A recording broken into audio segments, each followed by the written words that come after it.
Đây là website mình đã tạo để gửi cho khách hàng mà không cần phải thuê bất kỳ team viết code nào hết.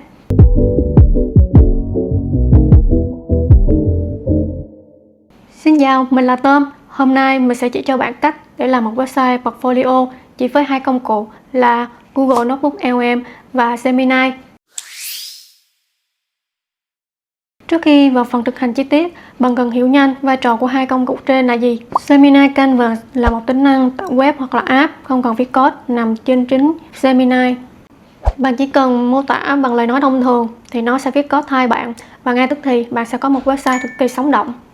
Đầu tiên bạn truy cập bằng cách là mở Gemini, chọn phần công cụ, sau đó là chọn phần Canvas. Notebook LM thì khác hẳn, nó không viết web mà là một trợ lý sẽ nghiên cứu sâu bất kỳ một chủ đề hoặc là tài liệu nào bạn mong muốn. Trong bản này bạn sẽ tải lên tài liệu thật của mình bao gồm CV, mô tả dự án, ghi chú hoặc là bất kỳ một file Excel nào thì nó sẽ dựa trên những thông tin có sẵn để bắt đầu trả lời và nghiên cứu sâu một chủ đề của bạn chứ không tự thêm thắt những cái thông tin bên ngoài luồng. Vấn đề là nếu như bạn yêu cầu Gemini Canvas làm một mình để tạo ra một cái website portfolio thì nó sẽ không biết bạn là ai, làm gì, ưu điểm là gì thì sẽ trả về một kết quả website rất là mâu thuẫn chung chung. Còn nếu bạn để Notebook LM tổng hợp tất cả từ tài liệu thật của bạn, sau đó mới đưa nội dung đó vào Gemini Canvas để dựng web thì kết quả đó sẽ thực tế và chính xác hơn rất là nhiều. Bước đầu tiên bạn cần gom mọi tài liệu liên quan tới bạn hoặc là dịch vụ của bạn. Ở case cáo tình này mình sẽ chuẩn bị các file bao gồm là một file info về công ty, 3-4 file về các dự án cũ mà mình đã thực hiện cho khách hàng và một file feedback khách hàng, cuối cùng là một bản báo giá dịch vụ. Cách làm đơn giản là bạn sẽ search tìm Notebook LM, sau đó tạo một notebook mới và bạn sẽ tải tất cả các file như trên vào cột bên trái.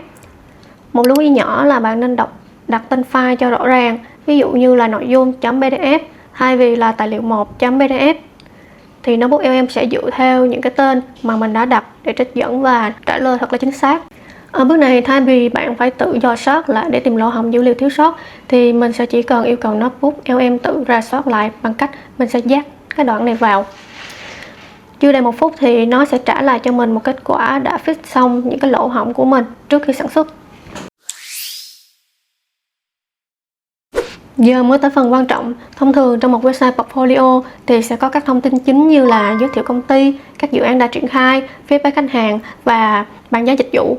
Thì dựa theo những cái thông tin chính đó, mình sẽ gửi cho Notebook LM một nội dung như sau.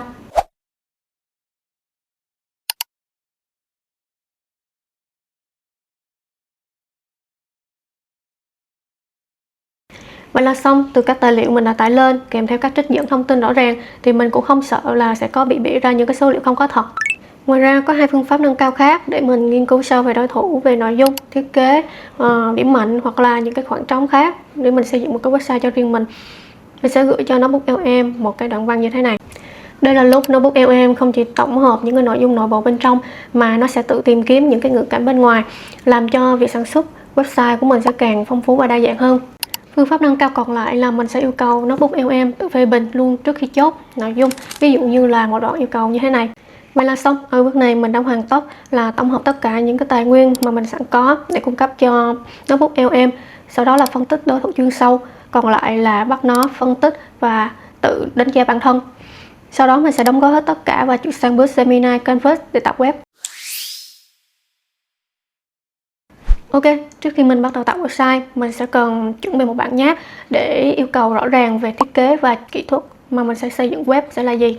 Ví dụ ở case cáo tình này mình mong muốn gam màu chủ đạo sẽ là cam và trắng để website có thể hiện đại và trẻ trung và một cách chuyên nghiệp. Hai là phần kỹ thuật, mình sẽ gộp lại thành một file có chú thích từng section và mình sẽ có một cái thẻ meta direction mô tả keyword là dịch vụ marketing trọn gói để hỗ trợ SEO cơ bản. Có nội dung chính xác rồi, giờ mình sẽ chuyển sang Gemini. Bạn mở Gemini, vào tool, chọn Canvas. Mình sẽ gửi yêu cầu này để bắt đầu tạo web.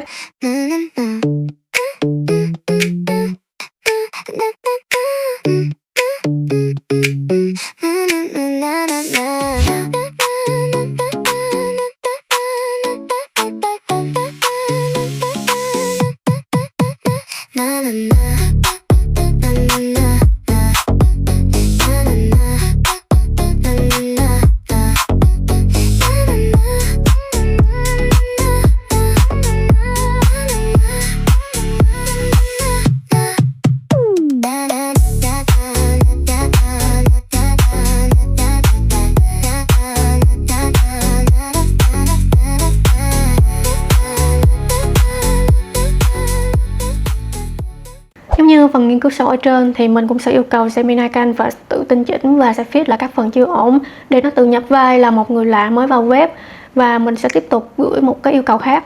Ok, giả sử là bạn muốn mở rộng website ra thành nhiều trang để có thể trông thật là chuyên nghiệp, hoặc là tối ưu website SEO tốt hơn, thì bạn có thể làm bằng cách sau.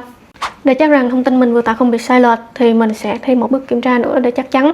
Mình sẽ copy hết toàn bộ những cái nội dung mà mình đã tạo ở bên notebook LM và sẽ đối chiếu với lại thông tin website mà mình vừa mới dựng để xem là nó có tự thêm thắt hay là sai lệch bất cứ thông tin nào hay không trước khi chốt. Có một tính năng rất hay của Gemini Canvas là bạn có thể clone cảm hứng từ bất kỳ website mẫu nào mà bạn thích. Nhưng mà mình khuyến nghị là bạn chỉ nên mượn ý tưởng chứ không nên copy hết toàn bộ để tránh bị đánh bản quyền. Ví dụ như cách làm như thế này. Mình sẽ gửi đoạn yêu cầu này, dán vào hết toàn bộ nội dung mà mình đã tạo, pass vào một cái ảnh demo mà đã thích, sau đó là đợi một chút. Vậy là xong. Ok, mình đã hướng dẫn xong cho bạn cách để có thể tạo ra một portfolio website bán hàng trên Gemini Canvas và Notebook LM một cách nhanh chóng và đơn giản. Đừng quên đăng ký kênh mình để xem thêm review công cụ AI mỗi tuần. Cảm ơn bạn đã xem hết video. Hẹn gặp bạn ở video tiếp theo. Mình là Tom.